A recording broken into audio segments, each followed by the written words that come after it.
You don't have to be a big guy. Hell, the most decorated soldier in American history was Audie Murphy. He was a Western star afterwards. He got just about every decoration you can get. But he was only 5'6" and he was a slight guy. But he had tungsten carbide balls, so to speak. And we honor courage and bravery. But these people don't like that because they're scared. These big wireless carriers want to limit you on your choices when it comes to a data plan, basically forcing you to buy a ridiculously expensive unlimited plan. In today's economy, now is the perfect time to stop overpaying for your data that you're definitely never going to use. If you want to choose how much data you actually want, you need to make the switch to my cell phone provider, Pure Talk. For just $25 a month, you will get unlimited talk, text, and 5 gigs of data plus a mobile hotspot. Stop overpaying for wireless and get America's best 5G coverage with Pure Talk. Switching is very easy. There's no contract, no activation fee. You can even keep your phone and your phone number. Right now, my viewers will save an additional 50% off your first month. Just go to puretalk.com/Owens. Again, that's puretalk.com/Owens.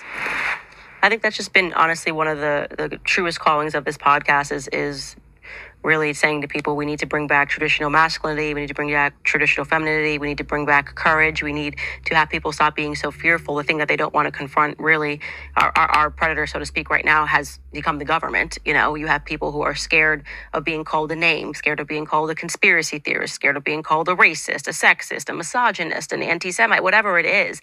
And so they then become people that aren't even willing to just say the truth. When that really is the greatest act of bravery you can do right now, is to pursue the truth and to say the truth. Right.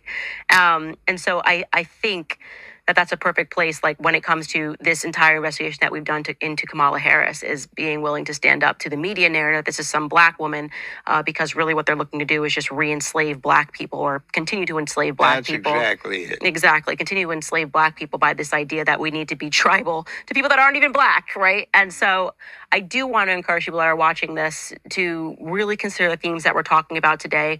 Read that book I keep telling you to read, Chaos. Confront, have at least the courage to confront what it is that we are up against, to realize these are not conspiracies that we are talking about. MLK Jr. and JFK Jr., these are realities that are being hidden from you for a very dark reason. There is a dark agenda out there. And I'm telling you that this woman, the truths we hold, I'm telling you, there is nothing true in anything that I'm holding right now.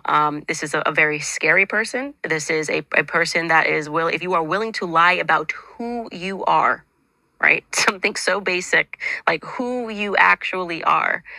I can imagine that there is no level of deceit that you won't be willing to May I add to reach. that? It's too much the espionage game. Nobody fights. It's all behind the scenes. So what is the essence of a spy? They lie. A lie. Because they can't tell the truth about who they are, and what they're doing. They have to lie. So when that becomes your mindset, the spy game, I mean, little lies, you help people's feelings out. Yeah. But I mean, the big lie, like, this is my grandmama. Hell, she's dead 4 years before you were born. What'd you do? Bring her back as a reincarnation? What are you talking about? See, that kind of thing is what we do not need. But see, this compact, here's one of the reasons men defer to women in one sense, is because up until recently, you went through some stuff we didn't have to go through. As I said just a few minutes ago, childbirth was as dangerous as being in a war. But men, we could fight, back. You didn't have to be helpless.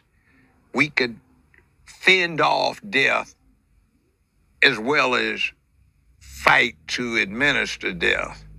But women, there's nothing you could do about your circumstances where you were put at risk of dying through childbirth. You just had to go through it. So you're kind of helpless while this condition of delivery is going on. And we men instinctively respect that. We need you for the human race to continue. You need us for it to continue to protect you and provide for you.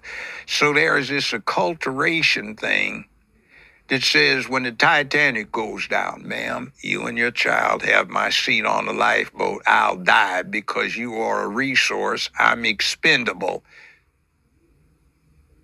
Now, get up out of that seat. Can't you see I've got on my pretty dress? I want that seat. See, you're going way wrong in the human nature. Humans and nature will not match up if you deal with this, because there's a safety bubble that's been happening for the last 75 years.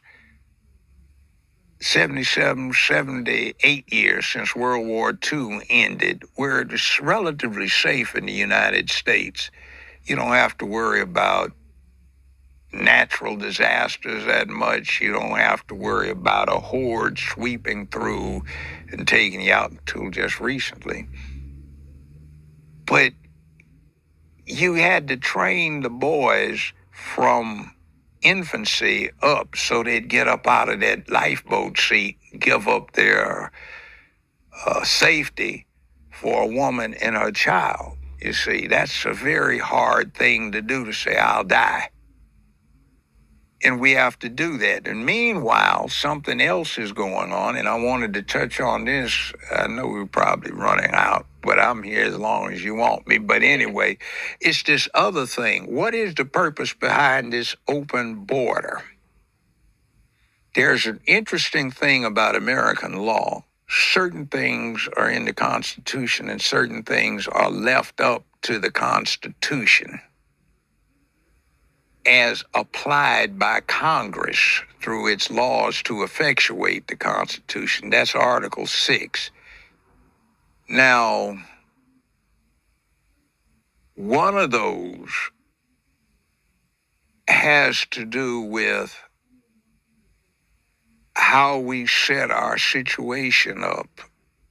And we are not doing what we need to do because we are giving up too bloody doggone much when it comes to what's happening with the southern border.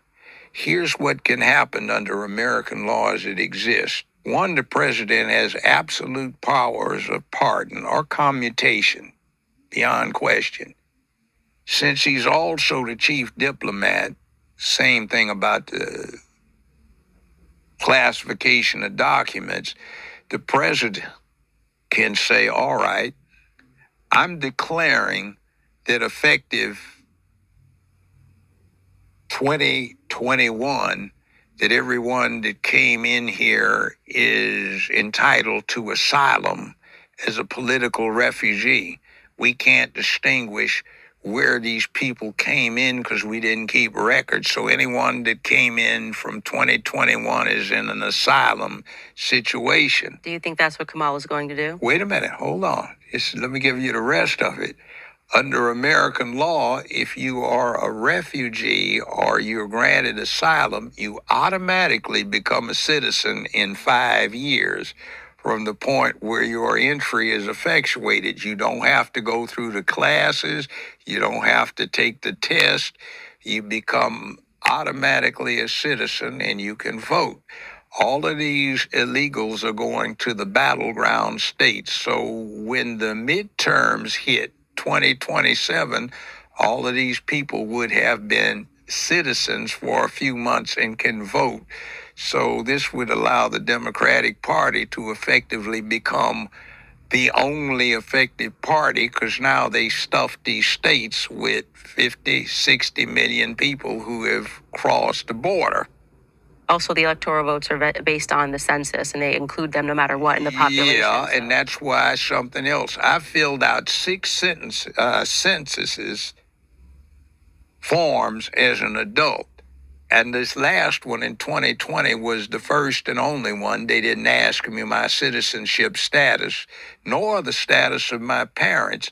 And it's interesting because in Article 1 of the Constitution, that census determines the apportionment of representatives in the House of Representatives. So in one sense, they don't want it known whether you're citizens or not, because that still entitles California maybe to pick up an extra person in Congress, or New York not to lose one, or Illinois not to lose one or two.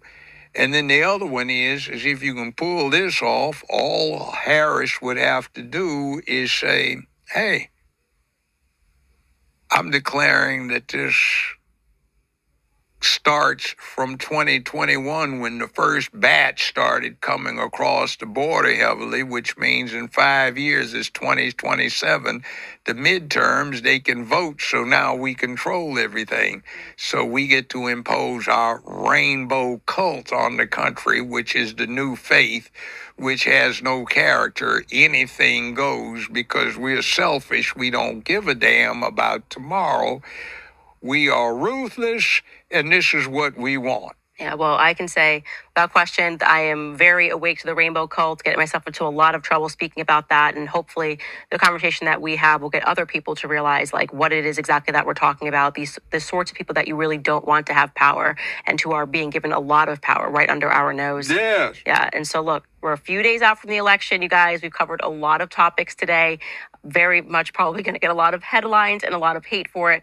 But I am definitely in a seat where I have an investment in tomorrow. I have an investment in the future. I have young children, and I am willing to fall on the sword 1,000 times to make sure that we have the courage to actually speak truth. So, Judge Joe Brown, thank you so much for joining us. We are definitely going to get you back because there's a lot of topics that you and I covered off record that I want to see if we can get on record.